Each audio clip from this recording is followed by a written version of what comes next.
32% तक टैक्स है, income tax, जिससे कुछ भी कलेक्ट नहीं होता। सिर्फ वो बेचारे जो नौकरी करते हैं, जो और तो पैसा छुपा नहीं सकते, हुकूमत की प्राइवेट नौकरी, वो बेचारे टैक्स अदा करते हैं और कोई अदा नहीं करता। आप पार्लियामान से निकलते हैं, करोड़ों की गाड़ी में बैठते हैं, अरबों के घर में रहते हैं, करोड़ों का महीने का खर्चा है, पैसा कहां से आया?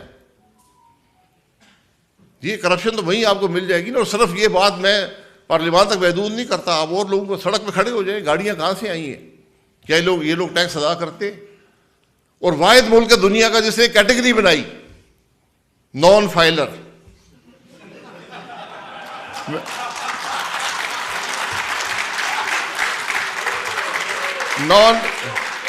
नॉन फाइलर कैटेगरी है।